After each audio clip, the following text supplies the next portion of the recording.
How are you guys doing? Today is Monday, January 4th, 2021, out here in this quarantine.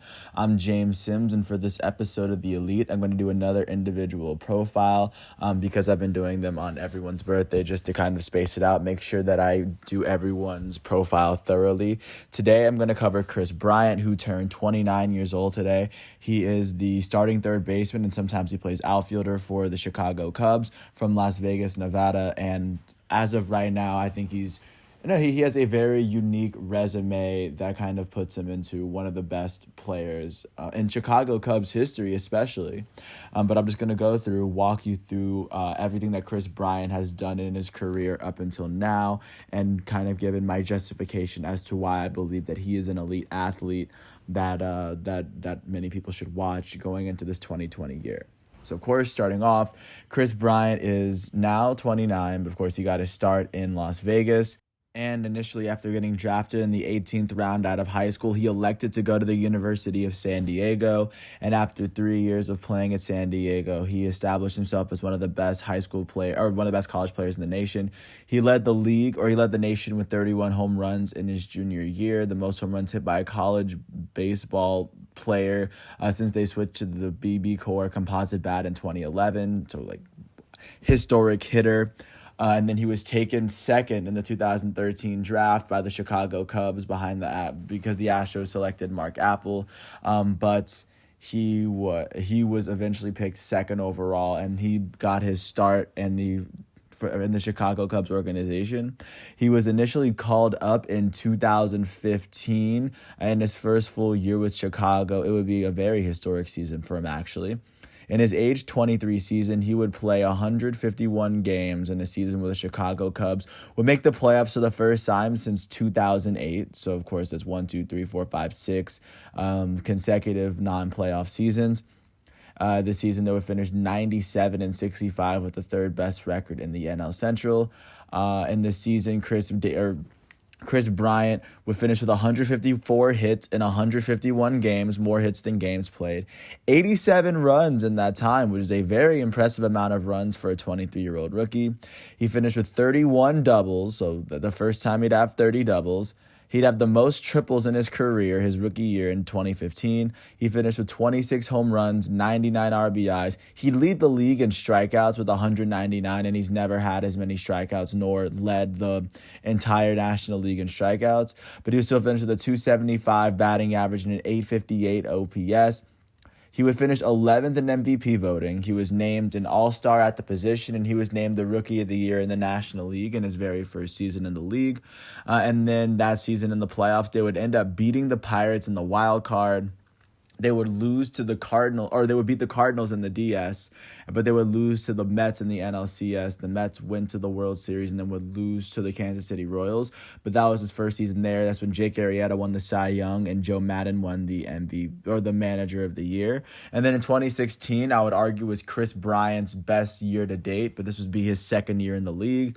In his age 24 season, Kris Bryant, he would play 155 games, the most games he'd ever play in a season. And this season, the Chicago Cubs would finish with the best record in the NL Central. And with 103 wins, it's the most wins that the club would have as an organization in its history, or since 1910. But in the modern era, the Cubs have never had that many wins in a season. Kris Bryant led the way. He would finish with 121 runs in those 155 games, the most he'd ever have in his career and the most in the MLB in that time, the only time he'd lead the league in runs in his career. He'd finish with 176 hits. That's the most hits he'd have in a season in his career, but it would be the second time in his career he had more hits than games played. He had 35 doubles. At this point, the most doubles he'd have in a season. He'd finish with 39 home runs and 102 RBIs, both career highs. He'd finish with 45 less strikeouts than the year before. He finished with a 292 batting average and a 385 OBP, a 554 slugging, and a 939 OPS. The 939 OPS would be the second highest in his career. He would be named an all-star for the second year in a row, his second year in the MLB, and he was named the MVP of the National League his second year in the league after putting up such an amazing season and helping the Chicago Cubs finish with the best record in the Central. Going into the playoffs, they would beat the Giants that were in the middle of their dynasty. They beat the Dodgers in the NLCS when the Dodgers started becoming a serious title contender in the National League. And then they ended up beating the Cleveland Indians 4-3 after being down 3-1 at one point in the series. They were able to win their first World Series as an organization in over 100 years, cutting the longest championship drought in MLB history.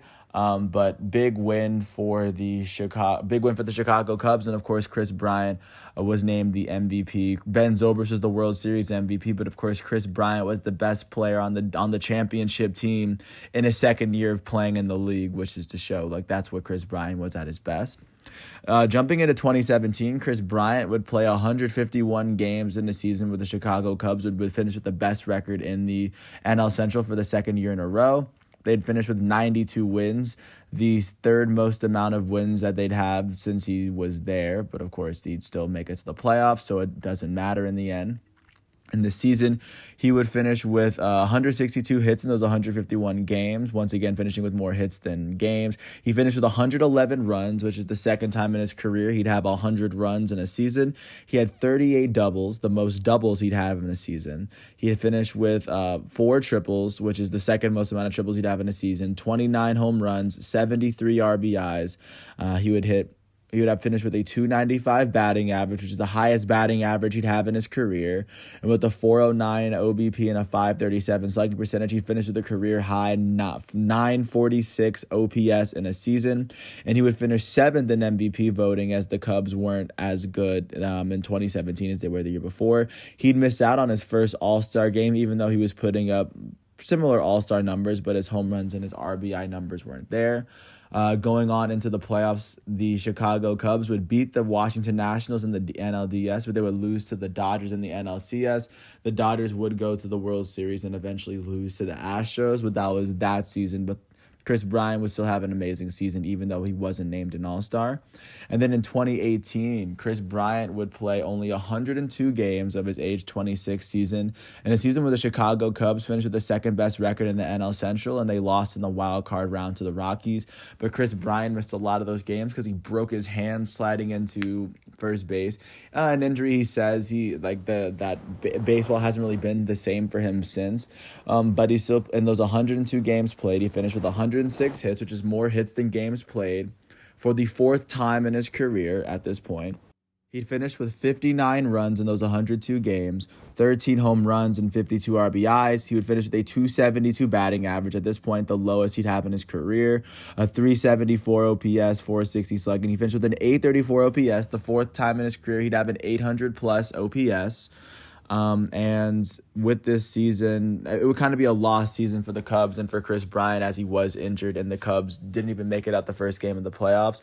But Kris Bryant was still one of the premier players in the league.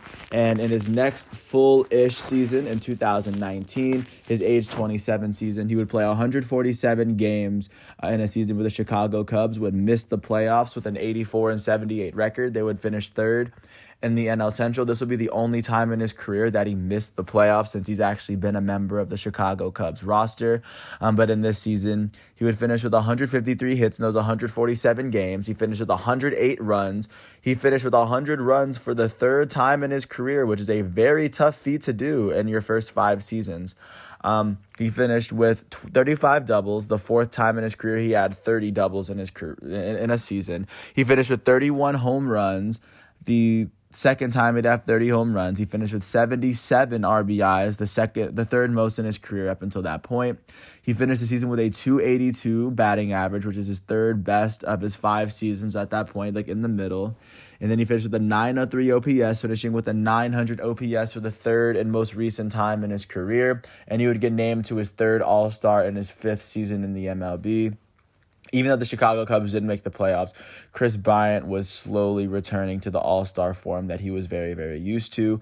And then this takes us to our most recent season in 2020. And of course, as you know, the 2020 MLB season was shortened due to the coronavirus outbreak. And in this year, the MLB would shorten its season to 60 games. And in those 60 games, It also expanded the playoffs to 8 teams. But in this season, for the Chicago Cubs, Kris Bryant would only play 34 games in a season where the Chicago Cubs would finish 34-26 and win the NL Central. And this season, in the 34 games, he'd finished with 27 hits. The first time in his career, he had less hits than games played at this point, but he did have 20 runs. He finished with 4 home runs and 11 RBIs in those 34 games, finishing with a 206 batting average, a historically low batting average according to his standards. He finished with a 644 OPS, which is also historically low to his standards. But the Chicago Cubs, once again, after making the playoffs, they would lose in the first round. They would lose in the wild card to the Marlins, the second straight time that they made the playoffs that they lost in the wild card. And they actually got swept by the Marlins, who were a lower seed than them. They were the 6th seed, as a matter of fact, because they'd finished second in the NL East. But with that said, the Chicago Cubs had a pretty good season. And Kris Bryant, this is probably another season that's probably going to go lost, but going into this 2021 season, looking at Kris Bryant and looking at where he stands right now, he is a player that is a 3-time All-Star. He's a World Series champion and an MVP, both of which he won the same year after he won the Rookie of the Year. He's still a consistent threat to hit about 20, 30 home runs, 70, 80 RBIs near the top of the Chicago Cubs lineup. A very, very good lineup, by the way. That's still a playoff team, and he's the best hitter out of all those players. He's an incredible third baseman defensively, even though some years he's kind of had some lapses. But Kris Bryant is definitely a player who, when at his best, can be an MLB player, and that by definition makes him an elite player. And then just with everything leading up until his 29th birthday, he's a 29-year-old third baseman who has a lot of feats on his resume that a lot of Hall of Famers don't have.